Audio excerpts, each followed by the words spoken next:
Good afternoon. Good afternoon. This was my highlight this week, even though we had a lot of highlights. Happy birthday, Sherry Sayville. Thank you. 39 again or something. Someone said that today, but we know your real age. And yes, you do. And that's okay. I'm totally okay with the age. It's wonderful to be 60. Love it. Yes. Yeah, you look great. You're beautiful. I love it. I can get the discounts at Shoppers Drug Mart now. Oh, and at Value Village too, right? Oh, did they do that at Value Village too? It's amazing. Tuesdays. So today's a really amazing day. Gano Jody Nigaso. My name is Jody Harbour. I'm an urban Indigenous woman who has the honor to have these conversations on this platform, Speak Up and Empower. I'm a co-founder of Grandmother's Voice. My great-grandmother was of the Cayuga Nation, Grand River Territory, also known as Haudenosaunee Confederacy and Iroquois. And I'm so excited to share one of the stories that I heard about that word today. Our guests today are Grandmother Renee Hill, my co-founder, and then another co-founder and partner, Sherry Sayville, and then the man who highlighted our week. Right? He highlighted our week when we met him for the first time, Dr. Michael Doxtater. How do you say your name? I've never even practiced it. What? Tohahoga. Tohahoga. I love it. Okay, we met you for the first time Tuesday evening with Renee, who a month or so ago said, we need to really connect with Michael. We need to get him with us and meet him and introduce him. And we did that on Tuesday. And Sherry and I have been, I guess you could say, on cloud nine since, because just the morsels that you spoke about that evening drove us to have this conversation today. And the conversation is we just wanted to introduce you to everyone the way that we were introduced to you, because it was an honor. And that's what we're doing today. We are just going to talk about some of the conversations that we had and the topics that you shared that made us say, hey, we need to share this with everyone watching. It's time for truth, time for learning. And Sherry, I don't know if you'd like to just jump in before we let these two amazing people talk. What I took away from our conversation last week, Mike, was the ISness. We are in this, and when we're looking at our life, you said something really important that every single time that I wake up now, I'm thinking of it. That just for us being here is a miracle. That just by seconds, we may have not been here, just the way that the universe spins. And every single day, ever since you said that, I've put my feet on the ground and I've just been so proud, and that I put it on the ground and I am a miracle. I'm a miracle that I'm here. I'm a miracle that I am standing in my isness. I'm a miracle that I am here, and being like, it warms my heart, because growing up, we never knew our isness. We never knew where we came from, where we're going, and who we are. And we talked an awful lot about that on the last week.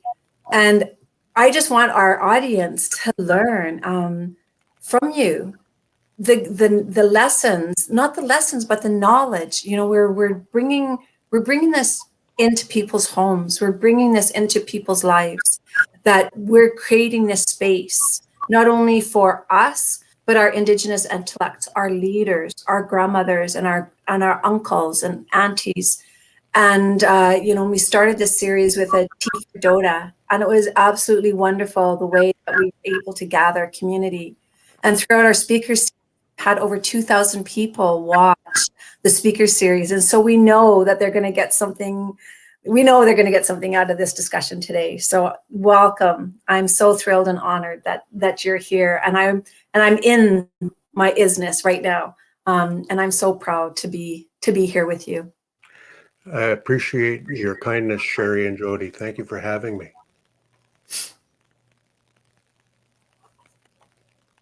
So welcome. It is another beautiful day. And when we sit together and we share truth, we share life, we share hope. And so I'm very happy to see that we're going to learn more. And this is what we're all about. We're learning how important our message is today of renewing our relationship. And we have the two-row wampum that has always been guiding us, and it has shown us how to our relationship with others.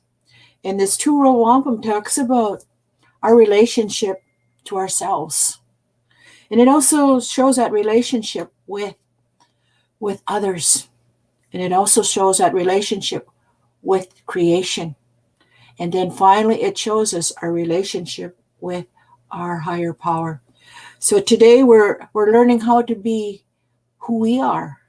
Every one of us is just in this time of remembering. And so as grandparents, we are here to remind that we come here for a purpose. And I hope today, when after you hear our words, you will start to remember. You will start to remember and think of all these things that you have inside you. And this is why we're here today, is connect you to your relationship, to yourself.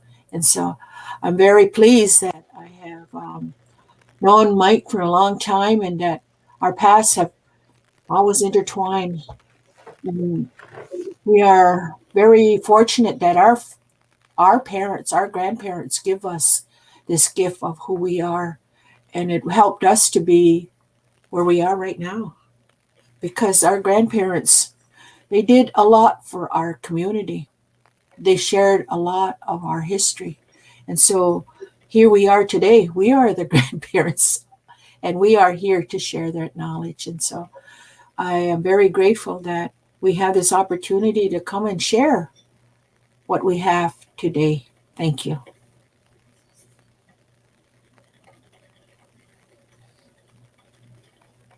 Well, I'm so excited. I don't even know where to start. Please introduce yourself. And I don't know. Tell us about you. Tell us about, yeah, where you been? What have you been doing? It's my turn, is it? You can hear me good? Yeah, you look fabulous too. I just noticed that my mic was off, so it's on yeah, now.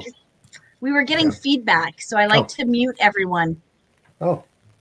So. Well, I suppose I just introduce who I am is that I'm from Six Nations of the Grand River, Oswego, and my grandmother and my sisters were all in the mush hole, and my mom and dad took us over to the States so that we wouldn't get scooped, and then brought us back when the dust settled, in the 60s and 50s and 60s when all of this was going on. And I teach. I guess that's the best way of saying it is I teach. And a lot of it has to do with teaching about culture, but also writing, about thinking too. And one of the things that I think is an important place to start with all of our discussions is remembering what the old ones have taught us too, And so rather than trying to impress you with my knowledge of culture by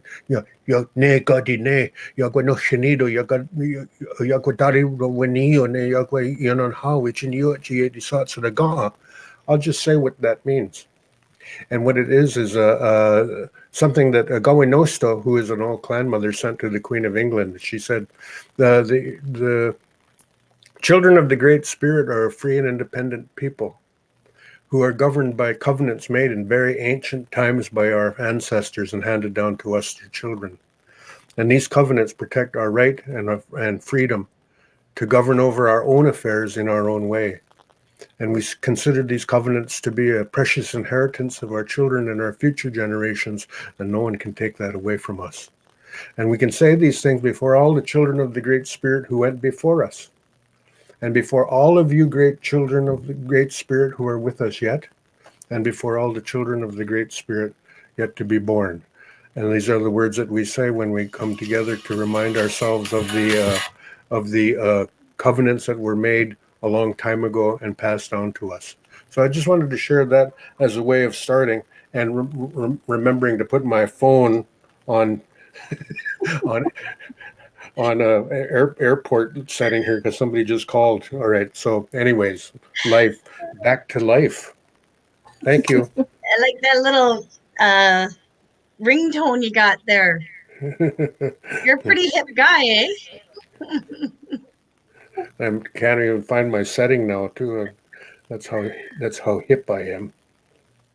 Anyways, so just saying it that way with the way that it's the mission statement, and there's kind of an idea that we need to be praying all the time, and super spiritual, like they say, with our bowls and our smudging and doing all of that stuff. Well, there's sometimes we have to remind ourselves of exactly why we're here. And we have covenants. We have our great laws of peace. We have our Thanksgiving. We have our a good message, and then we have the challenge now to look into the coming days. And those covenants were made a long time ago and handed down to us by our ancestors. And that's so honorable to think about the idea that Sherry mentioned. 1 in 400 trillion chance of being born. And you think about all of those people all the way back through time that if any one of them had did something differently, I might not be here today. So that's amazing. That's an amazing thing that's come to us is knowing that we beat incredible odds just to be here. I appreciate it. Thank you. I think you said something like, you just imagine if your grandma or grandpa had gone for tea or something like that, like you wouldn't be here. I love it. My husband's grandfather used to say she was shy or else I would have been here earlier. Or something. And this brings me back to how light the conversation was when we met you. And, we wanted to explain to you the work that we're doing as Grandmother's Voice. And I was just so moved. And I think that I should have known that this was going to be your response, but it was like, it's time that, the men are here to support the women. And there was just so much that you delivered in that evening, that we were just like, we just need to have your voice and your essence with us and share, some of your knowledge that you're open to share with us. So we were talking about, just creating a speaker series with you. Right. And we were just so excited about that being possible. And you were sharing your PowerPoints and stories and, and I think Sherry, you can speak to it because, you said it too about just how deep the knowledge was and how long, like how we needed to know this and not just us and that everyone does because it's for everyone. And so, yeah. Well, let me put it this way too, and this might open the door for a conversation, which is this: everybody's got all kinds of an idea that they need to know everything about everything to be totally native. I have to know how to do beadwork. I know how to lye corn. I know how to cut a tree down. I have to know everything, and I have to know these ceremonies, and I have to know all this stuff. Well, people didn't have to know everything about everything. People had gifts. And that's what they talk about. You're sent here with a gift, and it's our role is to help you find what that gift is, but it isn't a gift until it's given, right? And then we encourage you to do that. So there's a story about my mother came to visit when I was working over in the States, and I had made her got her a Mother's Day present. But she came a long time after Mother's Day, and I said, "Oh, I got your Mother's Day presents over. I got a gift for Mother's Day. It's over there in the closet." She goes, "Well, it's not a gift till you give it to me." Right? And then you talk about how the elders talk about things. They say things very straightforward, very, like when somebody's arguing about our leaders today, and I remember one old elder leaned back and he goes, listening to them talk, and they go, we're doing as good as we can. And he sat back and he goes, that's probably true.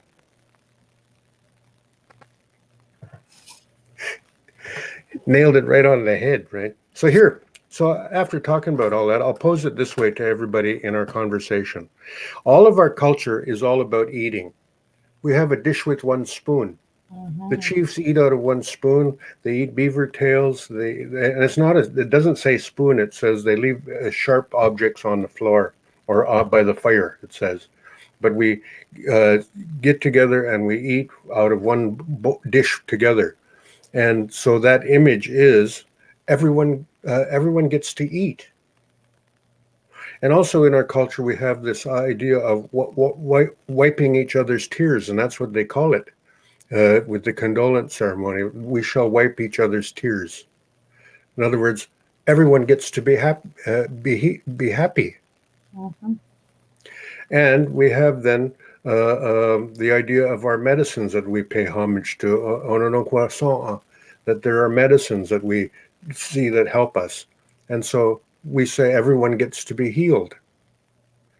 But in our society, because we're here for one reason, which is to help each other cope with changes that come to our lives, this is the most important thing that we do for each other, is to help each other cope with the changes that come to our lives, so that we then say,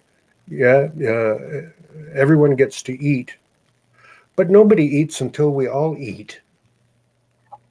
Yes, everybody gets to be healed, but no one is healed until we're all healed. And happiness. Everyone gets to be happy, but no one is happy until we're all happy.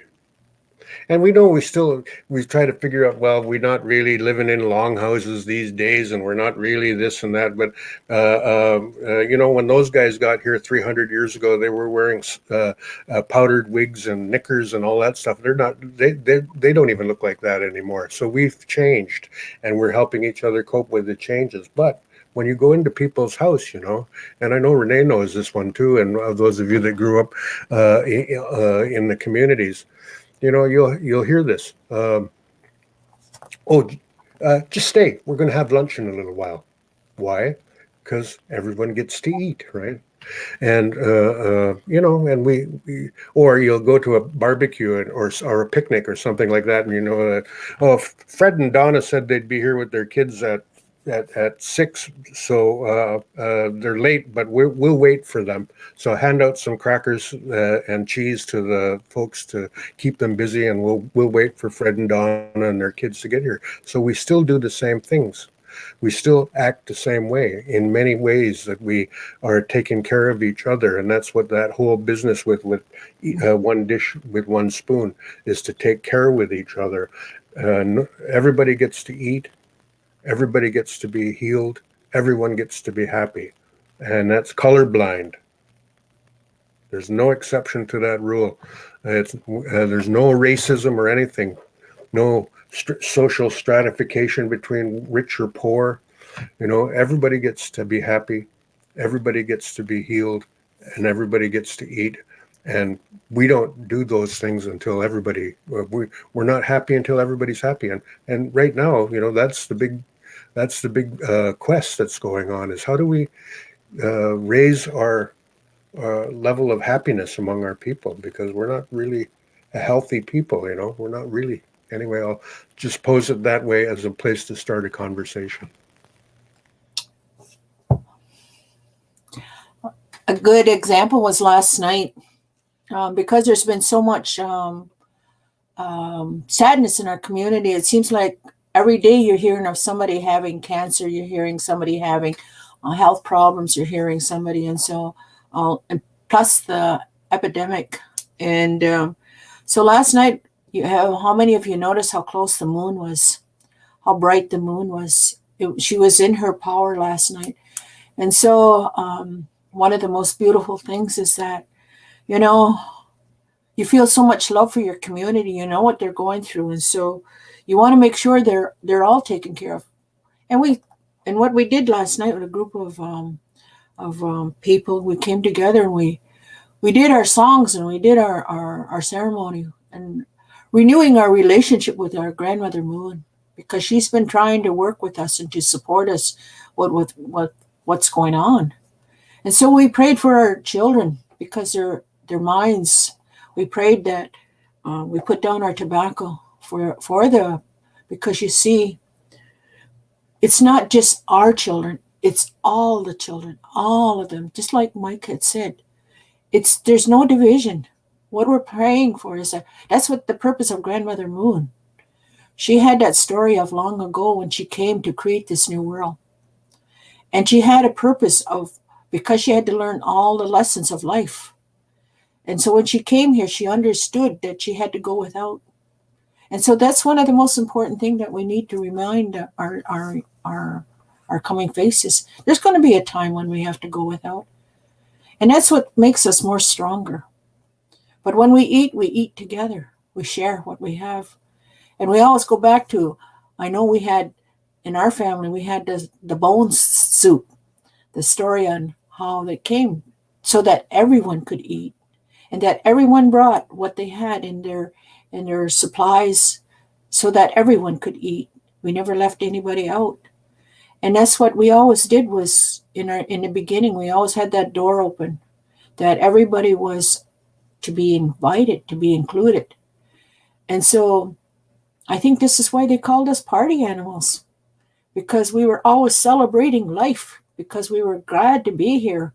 And this is so important for us to realize this food was a gift that came from the sky world. And this was the way it was. The food was a very important part of a gift. And when we took it, it was to ensure wellness and well-being. And so last night, this is what we did. We came together, we had food, but we also shared that food with creation and with all. And so again, when we do ceremony, we're always in relationship. So one of the first things we did was we asked forgiveness for ourselves, how we have forgotten how to be good beings. And so this epidemic came as a result of forgetting. So now is the time of remembering. And so the next thing we did was talk about our relationship to our mother, the earth. And then we have to look at how she has been unconditionally providing that food so that we can all eat, we can all be healed, we can all be well and happy. And so then we think of the one that has created all. He looks at us as his children. We are all his children. Even those that have gone astray, he still waits for them to make that change, because he has always sent things to help us to be, as Mike had said, to know that we're going to eat and that we're going to be happy and that we're going to be healed. And what is the greatest gift that I think he gave us was our laughter. And we can even laugh when we're going through, lean times. This is what makes us resilient. And so this is that time when how many of you said thank you to Grandmother Moon last night? To look at her and see her in her beauty, how much she still looks after us and she shines. And she knows every one of us. This is what we are told. She has come. And she knows when you were born. She knows when you have left. So this, and she provides all this because she also touches the plant life. She also touches creation. And creation knows how to ensure that we will be given the gifts of food, the gift of the ability to be at peace and so that we can laugh. And then also the gift that know that this is a place of gratitude. And so we are always reminded, because Grandma says, whatever there is, I will share. I know I was just in full gratitude last night with the moon, and put my water out and said my intentions and really just stood there in awe that you're right. It's that unconditional love. That moon is there looking after, watching over us. And just like, our uncles and our aunties and our grandmas wanting the best for us, to have that life of everybody gets fed, everybody is happy, and everybody has a place to sleep. And that is just so important because we're, you know, you've said it, we're in a time of unprecedented times where an awful lot of people are losing an awful lot of things, their home and their jobs and, you know, and things like that.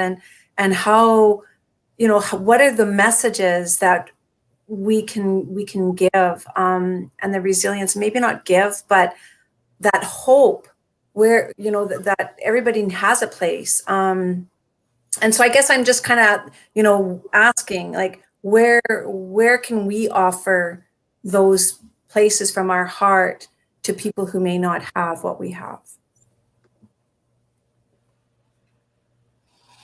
Oh, sorry. I was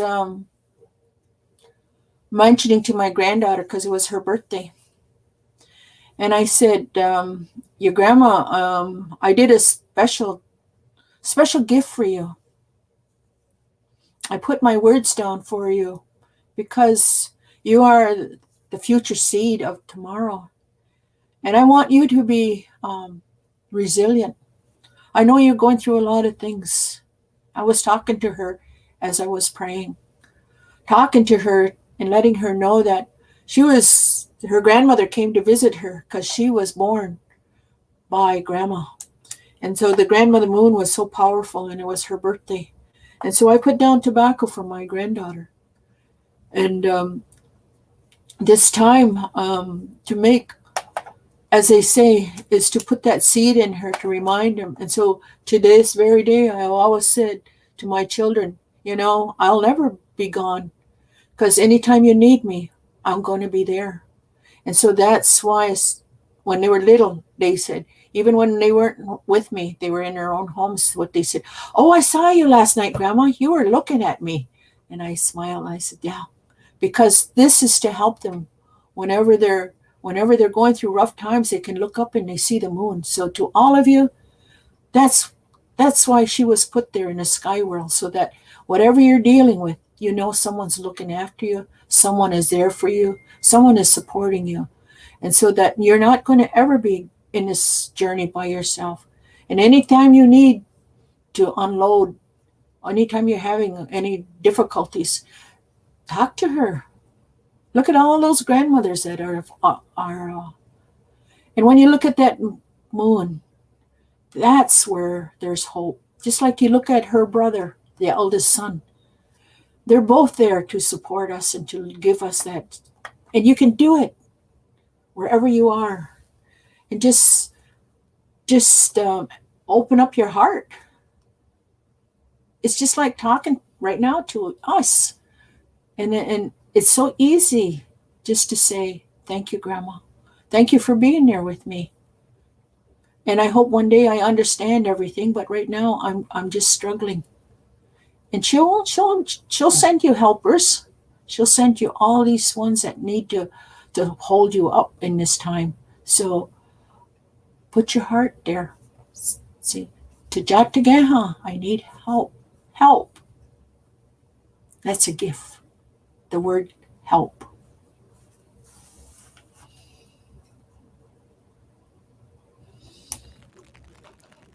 I was thinking about what you were saying, you know, about eating and that eating is, they say that around a community, all food is medicine.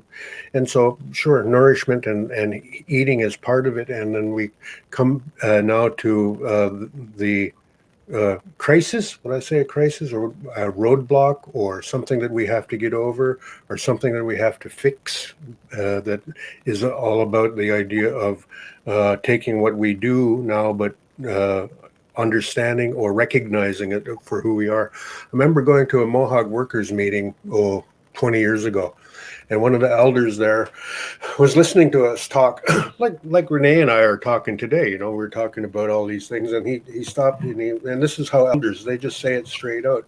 Yeah, nobody's going to listen to you. Well, what? Nobody's going to. He says, look, he said, when the American Revolution happened, a horrible trauma was delivered to your people, and you haven't recovered from that. A horrible thing happened to your people where we were torn apart. and you haven't recovered from that, and nobody can hear you until you heal them. And we know how to do that with our condolence ceremonies, washing of the eyes, opening the ears, and opening the mouth. We know how to do that. But his point was this: you can talk all these good things, but it won't go in to people. They won't hear it because they still have, after 8 generations now, the transmission of that trauma from the American Revolution to the present time that has to stop. It's got to stop with the generation now, and it can't go any further than now. And so I listened to that, and I teach. So what I found out was there used to be around in the 1770s 1,250,000 Ongwahumwe. That's the five Wisknahonawijage, the 5 nations. 1,250,000. After the American Revolution, there were 40,000 left. What a horrible trauma. Think about that now. Say you have a family of 125 people, and all of a sudden something happens and there are only 4 left. That's what we're talking about. That's what he was talking about with the horrible trauma that was delivered to our people, that has been transmitted down through the generations. It's changed, but it's gone from different forms of trauma right down to the present time now, where they call it lateral violence, right? Everybody's got a jargon for it. And really it means bullying, or what the peacemaker said was hard feelings, right? Gwego agungwedo, Deziwahu we got Niguroksansa ne sungweda Sedelio Hadje. You're giving hard feelings to your family, to your relatives. And so one of the ways that we start, and it's going on right now with the conflict is between men and women inside our communities. There's mistrust. It comes from the old days, and I've heard this. The clan mothers got us into that American Revolution war. They got us into that. This is what they say. I'm not saying it's right or wrong, no value judgment. This is just what I heard. The clan mothers got us into that war, and that led to our collapse.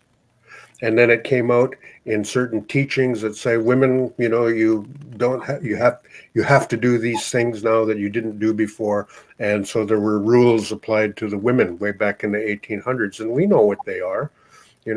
What's important about you is having 12 babies. You can't use your medicine no more, because it's called witch medicine now. So you can't use your medicines no more. And all that was banned. Women's power was taken away. And in the 1800s, women were pulled from the communities and sent to residential school, where you saw in the records lots of native names. But around 1850, all of a sudden, it was all English names in those registries. So they went right after the culture bearers too, eh? Your mother culture is taught to you by your mothers. So they went and interfered with that and stopped that line in the 1850s. And then it became now the hostility towards men. We did all this to you. We're all creeps, and we're all abusers, and we're all this and that. And there's some people that do that, but most of the men I know, don't do that. And so there's a conflict there. And I'll go back to what I heard one woman say one time, and I'll pass this back to Renee. But when we're talking about the two-row is not just a treaty belt for England, for Europeans and Indians. Mm-hmm. It's a philosophical idea of interdependence. We're interdependent with each other. And we accommodate each other. How can I help you? Can you help me? Right? So it's a statement of accommodation and interdependence is the two-row. So we're talking about, here's women on the two-row, here's men on the two-row. We're going together down the river. And an old woman was asked, and she was not a very good English speaker, but she goes, what's the difference between men and women? And she goes, well, women have babies and men have visions.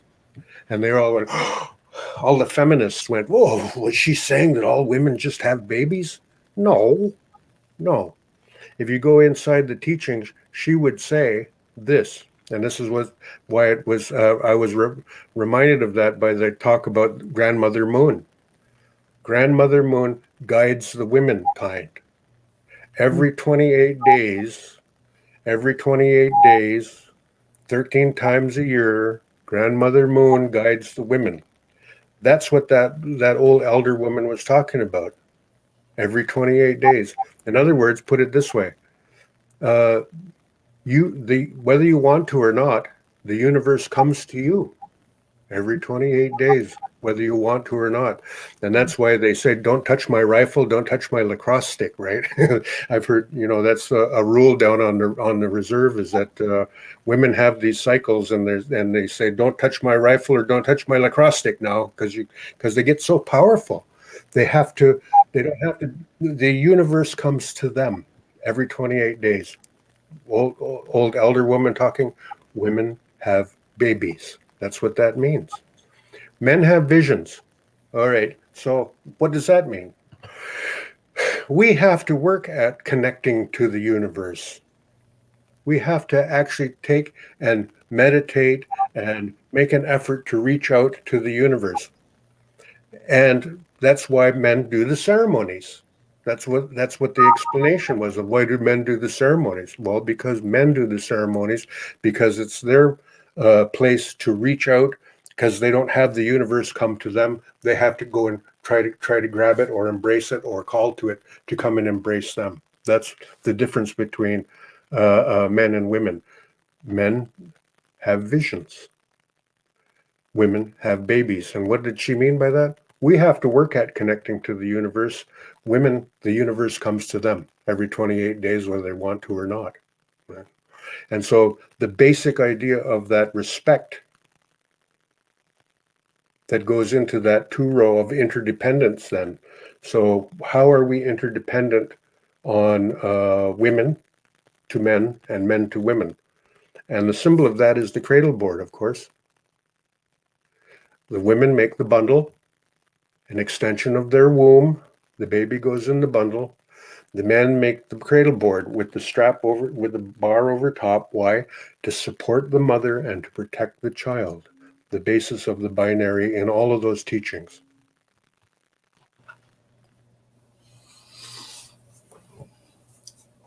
Yes, that relationship between men and women, and it's in everything in our life. It's everything, and it's so important that we listen. And how I always refer to the grandchildren of today, the young people. I said, this mind. So we sometimes think the men, they like he said, the vision, and the heart is that woman, that nurturing, and that relationship between the two is always important. So I always talk about these two.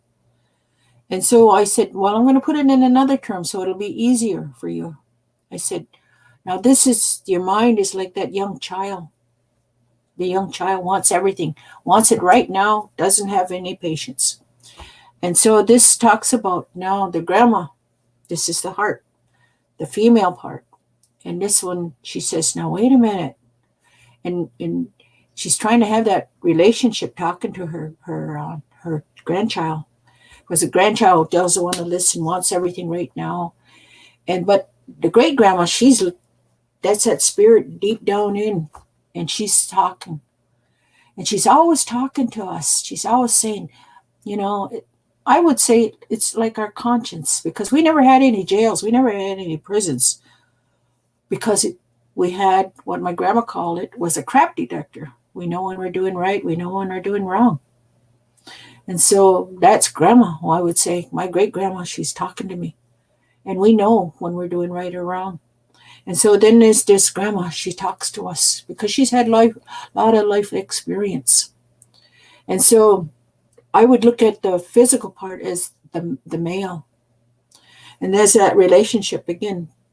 And so this is that child. This is the male. This is the female. And so with them, they working together to hold this family up. And so that we have to always look at this child. And so because of what Mike had explained about the trauma, that grief got stuck here because we were told not to cry. And so it got buried. And so now the mind had control. The mind has control because we shut off our hearts. We shut off that relationship. We shut off that relationship. And so this is why it created all those things that manifested, because that was a loss of that relationship. And so what happened was now the mind took over. The mind created things that they didn't think what the result would be. Look at the situation we're in today because of all this contamination and pollution. Because it was, I'll think of something where back here it was to think of 7 generations. And that's what all our treaty belts were all about, was to ensure that everyone would have, just like we said, taken care of. That didn't just mean our children. It meant all the future children of the world. That we were never to be, we would take care of the land, the air, and the water so that all children would have a healthy community. They would have things to eat. They would have things to make them smile and to be at peace. And so they would be healed so that they could do things in a good way. And so as a result of the mind taking over, what is happening today, we're having a lot of sickness. We're having a lot of breakdowns of our bodies. And it's so sad because now the mind has taken over so much. Now the people want to still it, because what's happening today, the mind is talking so much that they have to take pills to quiet it down. And so we have to get back to that physical part. We have to bring in that male part. That's how my grandma explained. Because we can do, each one of us has like female, male. We have that male inside us. And that's what my grandma told me. That is that relationship. Inside of us, each of us is that female and male component. And there are times when I would not have a male around. So I must learn to do these things just as much. And that's the same way it was with the male. If the female wasn't around, the male had to learn how to do these things too. That was supporting one another. And you know what I tell you? When you want a good, like, our sons, they said, I want a good woman. Well, I said, well, if you want a good woman, you have to be a good man too, so that you can support each other. And so this is, so now we're going to take care of this child. We're going to let grandma speak so that your physical body can be in that good place today. And so this is how, it's just like when we talk, it's just like we give clues to each other to continue the story. And that's why it's so important to always have that grandma and grandpa together, because when they share, they complement each other and they support what is needed for our coming faces. Right?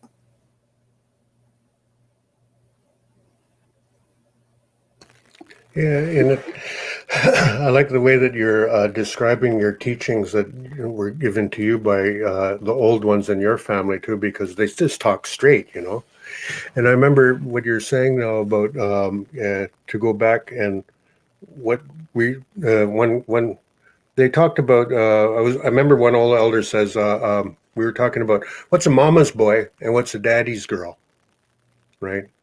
And so, and then a man's man and a woman's woman, right? And he said it's all backwards the way people think about it. They think that you're a man's man if you got a great big pickup truck with a case of beer in the back and a rifle hanging in the window, and you go looking for chicks. That's a man's man, right? And a woman's woman is one who is, all dressed like a Cardassian, and all of that, right? And does all this woman's woman stuff. And he says it's absolutely, those people are actually mama's boys and daddy's girls, because that's who they're showing up for. Mama's boy, I'm going to be the toughest. I'm going to be the baddest dude, right? And that's a mama's boy. Mama's boys do that kind of stuff because they're trying to impress their mama. And daddy's girls always want to be the cute one around the house and all of this kind of stuff. And look what I did for you, daddy, and all that.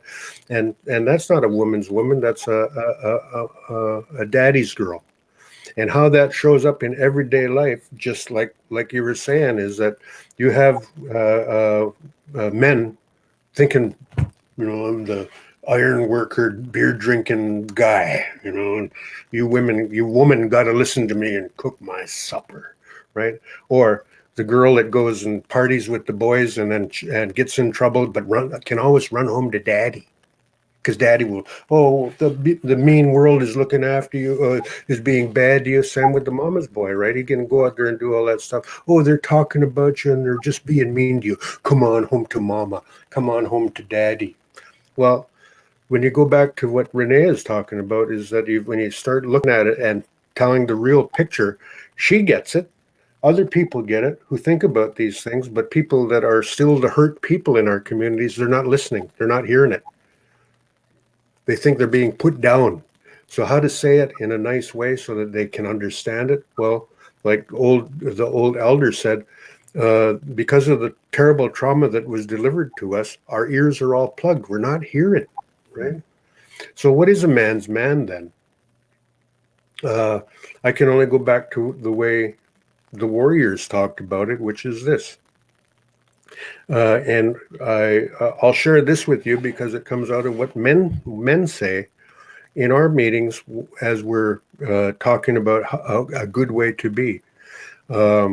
Weep not for me, loved woman, should I die, but for yourself alone should you be weeping. Because I know why I go to war, to fight for you and the happiness of my family and those that I love. And so I know why I go to war and maybe shall die. So don't weep for me, because you will be alone. Weep for yourself. That's out of the war speeches, the old warriors talk, right? And the other one is a meditation that starts with how do we get it into our head that this is the men's thing to do, and it's hard to do. It's really hard to do, which is basically thinking about who you are and saying to yourself, I have only one fear to overcome, and that's the fear of myself.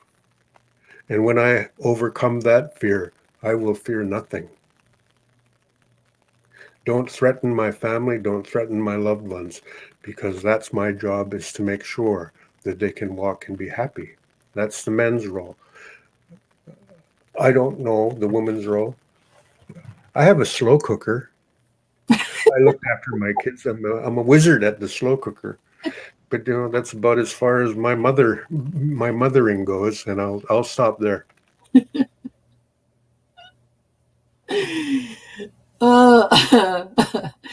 Well, that again, I remember my mom and my dad, and it was always. I know history said that was woman's job, that's man's job, but in order to do, now I want everybody to think logic.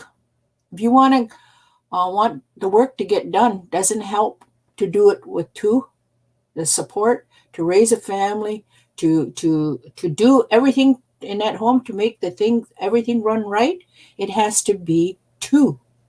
That's why that's why that's so important to us, is to remember that too, play that role in supporting, because they say when a child is born, the child has all the family on the mother's side, and the child will have all the relatives that will support.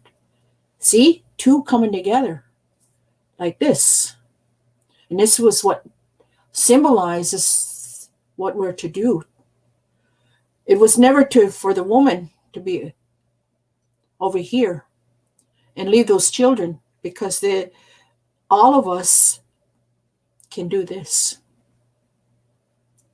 It's so simple. So when that hand shows that strength, because what do? You can lift things up. You can work together and raise up strong nations.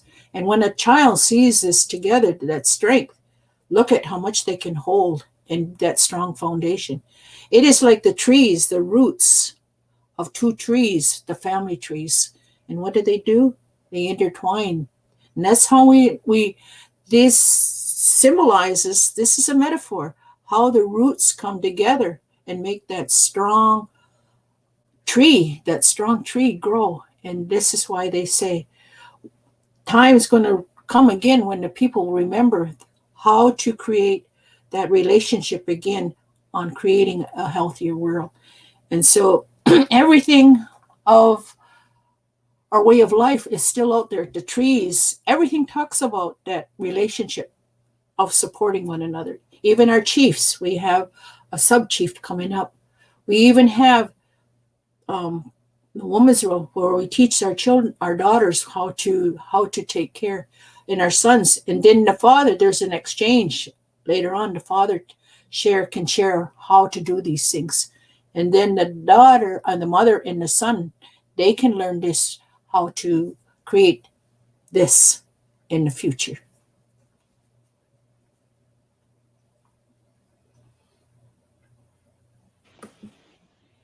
My word for the week has been marinating. I feel like I've been marinating in love and gratitude, and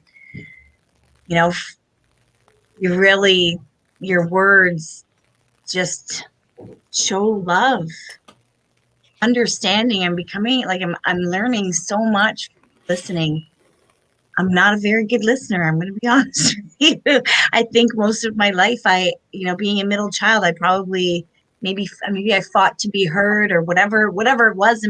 But in this moment, I've been messaging Sherry, please come in and save me, because I'm just so moved by the words and the presence and everything that the both of you share. And so this is why I think I was saying we need to just share this. However this comes, we just need to make space for the learning and the knowledge and whatever there is more for you both to share with our communities. Mm-hmm. I think too, it just goes to show how deep our family structures are when we're supporting each other and lifting each other up. And it was through colonization that separated us and put us in these individual homes and not living in community. And just listening to you guys, I've just have this wonderful sense of warmth, because I know that my ancestors are standing behind me, and they're saying, that's the way that we brought you up, my girl. And my girl is always that term of endearment, because not only do I hear my girl from my ancestors, but my girl is my mom speaking to me as well.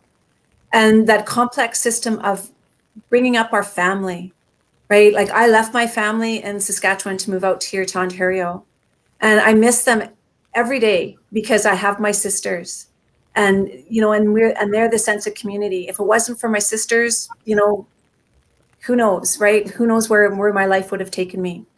But it is that sense of community, of bringing together, right? Of lifting each other up, of coming together and helping and carrying that heavy, heavy load. And I like how you reference that, Renee, but it also just shows to our viewers how deep our family systems are, how that we really looked after each other, and we didn't eat until all our guests arrived, right? And there was enough food for everybody to go around and a place to sleep. And, and those things are just so important.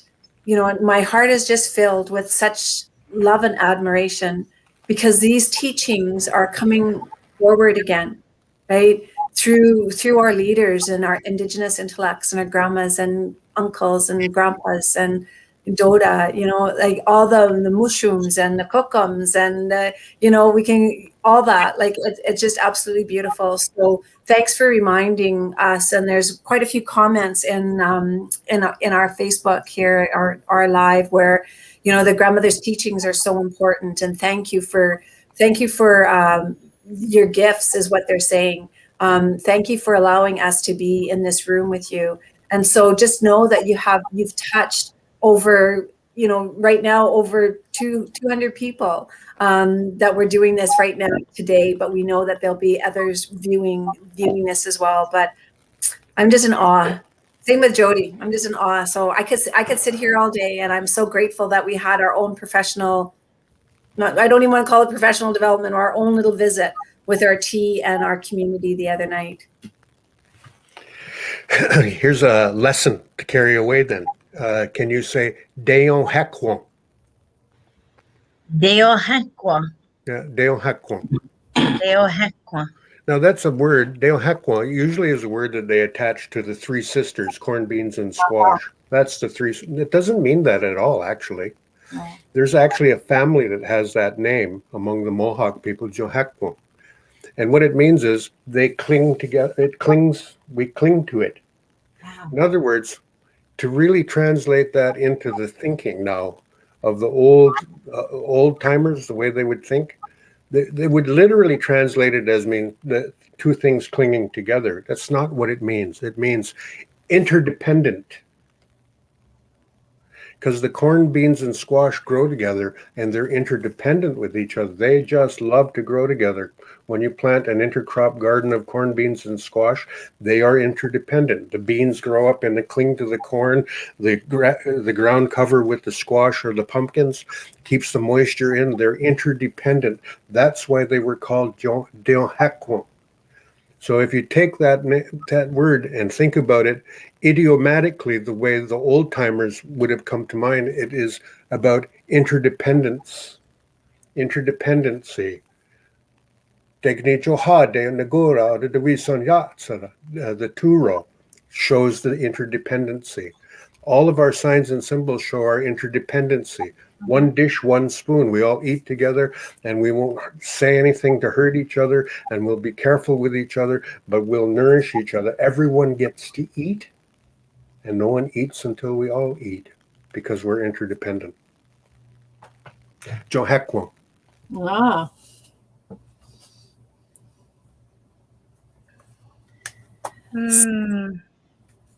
So did you have a good meal? All these, our words are meals too. Our words of dessert, a full course meal. So remembering our lean times too is we were to go learn how to go without.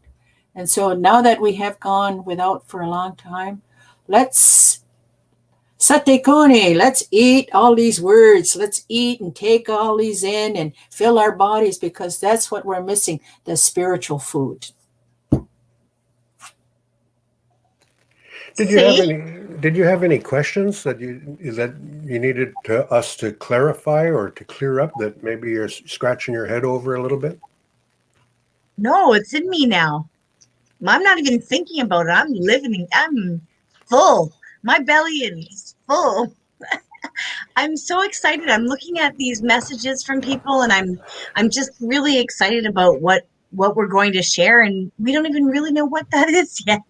We just wanted to just share a little morsel of what we had the other evening together, and it was really beautiful. And it's like I said, it changed me. You changed me that evening. I feel even more. I'm just really honored to be in this space and have this opportunity. There's So, a thinking that needs to come back, and it goes with those words that I mentioned at the start. They say the Mohawk people, because Gawanosto sent that to the Queen, and she said, "Negadi, Gonyogahaga, Yakodadi do wenio jinio gieti sat, so the Gahawa did it wagero. Newahine Yonkiawine, Yakuchira Gero." The Mohawk people are a free people, and we're governed by covenants that were made by our ancestors in very ancient times and handed down to us, their children, and we're still here. And so we say those words, and that's how they used to start meetings. They never started with Ganohanyo or Ganawira. The old timers said, "No, that's your responsibility to take care of your own spirit. You're supposed to do that yourself. I'm not going to pray it for you. You got to do that yourself in your own way." So maybe you don't know all the Indian words, but maybe you know the thinking, or you might say, ahun datsala, awaran sa da hunsa the Grego, and got the nube, they no huirado, no hood, a Grego sungwawi, etunani dohak. You know, if you don't know that, you can say, I look out and I see everything that's there, and and it makes me feel thankful to be alive. That's out of your heart. That's what Renee was saying, right? And so when we'd start a meeting in trying to recover this, and we'd get a group of people together, we would say, the Mohawk people are a free and independent people who are governed by covenants made in very ancient times and handed down to us, their children. And these covenants protect our right and our freedom to govern over our affairs in our own way. And these covenants protect our precious inheritance of our children and our future generations, and no one can take that away from us. There's power in those words, and it's something to nourish you, like Renee said.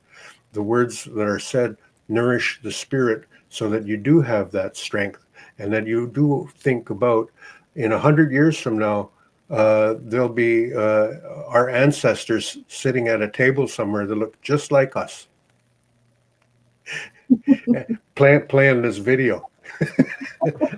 That's my great-great-grandmother, Sherry Singer. Holy moly. You know? Oh, this is wonderful. Thank everyone so much for being here this afternoon and just joining us just to sit around and have some conversation about what's possible and what we can share. And from what I remember, we've decided on Fridays. That's kind of why we planned it on Friday. We're not really sure on times or what. There's a lot of information, a lot of beautiful messages and learning that that Mike was sharing with us, and we're really excited to bring that to everyone. You know, once we sit down and really do some more planning about when that is going to happen. I would say in the next few weeks, along with the rest of our speaker series that are coming up. And before we say goodbye or see ya, we'll just mention that next week we have Wendy Hill with us on Tuesday, who is just an amazing woman. And then Neil Montague, who's coming in on Thursday, and they're both sharing their magic and beautiful words. And so we really look forward to having them join us, and I hope that you'll join them as well. Wendy will be doing or offering additional workshops, so two other evenings that she'll be able to share even more of what she'd like to share with us. So there's a lot happening with Grandmother's Voice and the community that we're continuing to grow. And it's a really important time that we come together. Yes, thank you so much for being here with us and just being in my, I'm just being here in my ISness. Love it. And the comments that, again, I just want to go back to all those comments that we had on our live stream of they're thanking both you and Renee. They haven't seen you in a while, they said, but they thank you for being here and providing the teachings, because we're all looking for those teachings that were also robbed from us. I'm getting different teachings because I'm in the territory that I'm in, but I wasn't given the teachings of my Cree ancestors. I have to go back there and get that. And I've often said to my husband, I just want to go home for a couple of months just to reconnect with my family, my aunties, go out to my community, do those kinds of things. And of course, I won't go until it's safe to go. But it's really important, that connection to family and being in relation with each other. And I feel that I can, you know, I know that I'm part of this family. I'm part of the family that we're creating online, but also part of the family that we're also creating with Grandmother's Voice to bring in our leaders, our intellects that have this knowledge that they're willing to share with us, to bring us closer to our spirit, to bring us closer to Creator, to eat with one dish, and wait until everybody gets there so everybody can be fed. And so next time we're waiting for all of you to join us, so that our minds and our hearts and our bellies can be full. This is such a beautiful way to end the day and to start my weekend. And I'm just so honored that this happened on my birthday. And it's just beautiful. Like, this is one of the best birthday gifts I could ever ask for. My heart is so full. Thank you so much. I would actually like to ask Mike, since I don't know, we're here. What would you start your series with? If you were going to start with your events, what can you give us as a little teaser?